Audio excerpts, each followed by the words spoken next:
Just want to thank you for allowing us the time to speak today, and just kind of give you an idea of where we've been at and kind of where we're going and some of the issues that we're wrestling with, and really try and leave you today with a positive message of what we're doing. I think, there's been just the drought's been rough. I know sometimes it's tough to wake up in the morning sometimes and just say we got to go do more battle, but that's kind of the way it's been.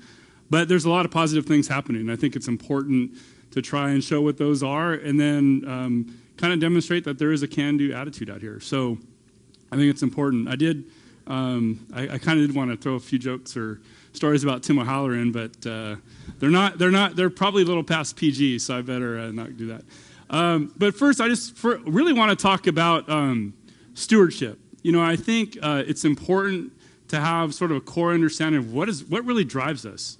And I think a lot of times it's people get invested when, I think what Felicia was talking about, I need to have it my way, or people come in and complain about things that aren't going right. It's more about, are you really understanding what the sense of stewardship is? And I think most of the managers, the growers that we work with, the NGO communities that we work with, it's all about being stewards for the resources that we've been given. So whatever your belief system is, it's all about, are we being stewards with what we have, and are we leaving that for what's been given us to the stage where we're going to be at, and are we leaving it for the next generation that comes after us? And I think, at least for me and our board, I think that drives a lot of our decisions. So how do we look at resource planning, resource management? How do we take those things and say, it's got to work for this year, but we have to make sure that whatever we structure and work on has future utility. We can't make decisions now that basically bind us today and don't allow for future decisions. And I think that's the other thing that we look a lot when we do a lot of the decisions that we're making. So for the last 2 years, I think, at least for us, it was uncharted territory. I know everybody goes back to 1977 and says, wow, this is what we did in 1977.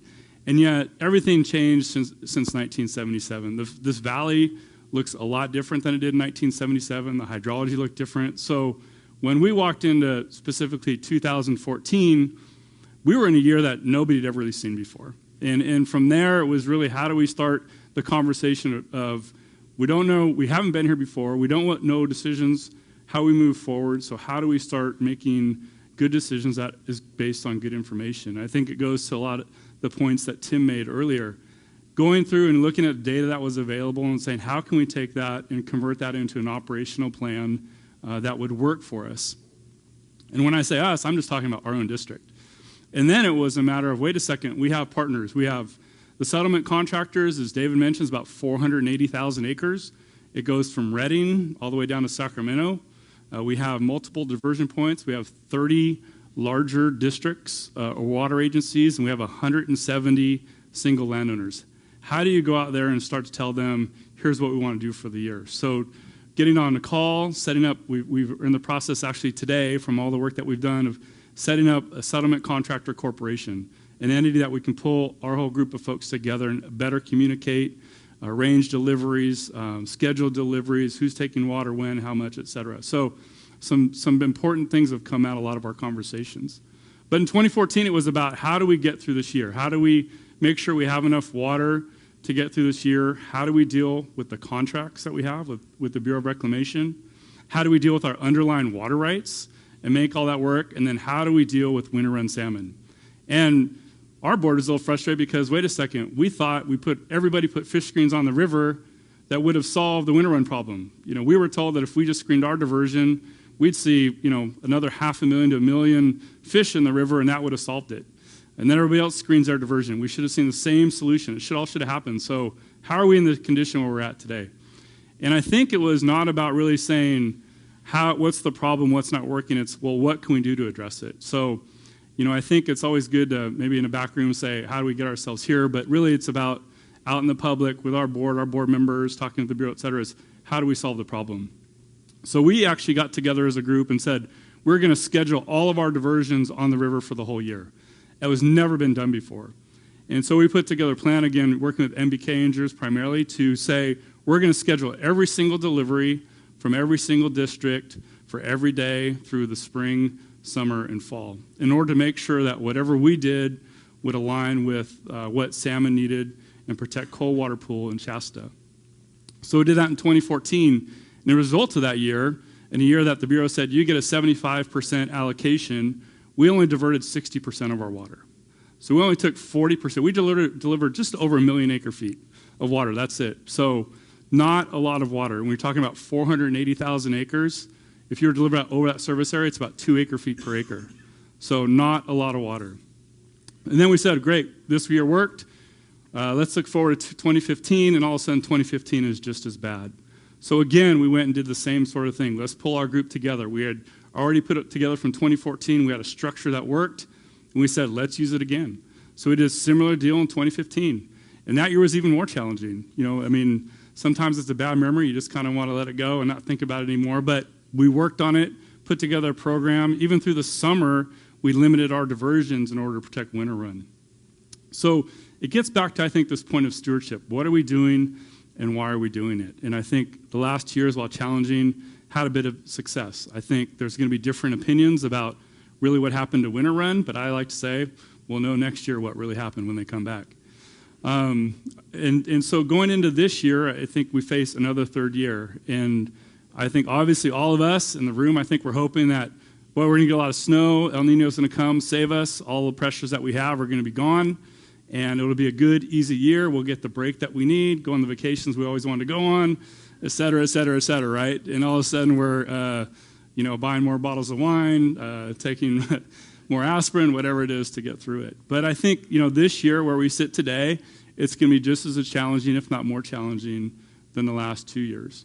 And so, again, we're pulling the same group together that we've done, scheduling our diversions, working together as a group, and even today trying to figure out how do we get ahead of the curve.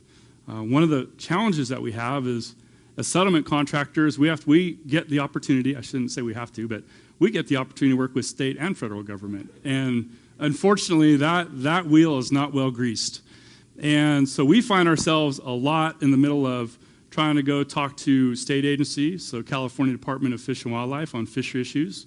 We get to go talk to the State Water Resources Control Board and say, what are you guys thinking about doing?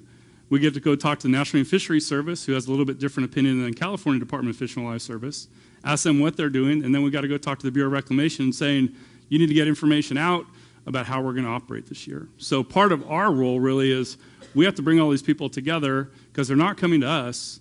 We have to go to them and basically say, we need to get a program put together for this year. So we're currently in the process of doing that.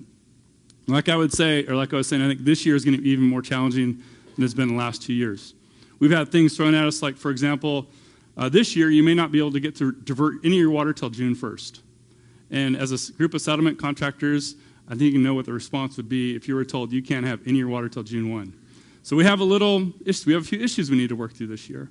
But again, I think we're going to pull our group together and work strong with that. We've committed to meeting with legislators in D.C. as part of our strategy. Last night, we had dinner with National Marine Fisheries Service, one of the senior officials in D.C., and said, here are some of the issues we need to deal with.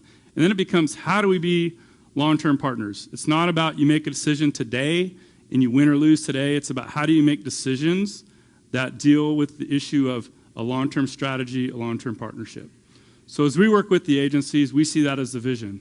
How do we take us as local stewards, and everybody's a steward in this room, of the resource you have and make sure that looks to the long term? And I think one of the things that gets lost is it's all about balance. There's trade-offs in everything we do. There's not extra water in this valley. I think everybody should know that by now. There's not extra water. So how do we make decisions that yield the most amount of benefits with causing the least amount of impacts? That's what it's about. Again, how do you make decisions that result in the most amount of benefits with causing the least amount of impacts? Because there's no impact. Charlie's right. He said basically everything we do has an impact, maybe some minor pollution, something like that. So every decision we make, whether as a surface water user, somebody trying to protect fish, a groundwater pumper, wherever you sit, when you're using a resource, you're having an impact. And I think it's up to each one of us to say, what's that impact? But then again, what can we do to make sure that we're providing the greatest amount of benefit? And I think that's the challenge. And I think as we go forward, we're going to be seeing, we talked about a few things today, groundwater, resources, data, what we're doing, but we're facing some big challenges. How do we get more water to the Delta to benefit fish? I think Richard's going to talk about that. How do we make sure that the SGMA legislation that came through, how do we go through and make sure we're managing our groundwaters that we have in the state? So we have some big things happening, but I think based on the group that we work with, I think we have a lot of success. And so we're looking forward to capitalize on that success and make sure that, again, we're being good stewards of the resource.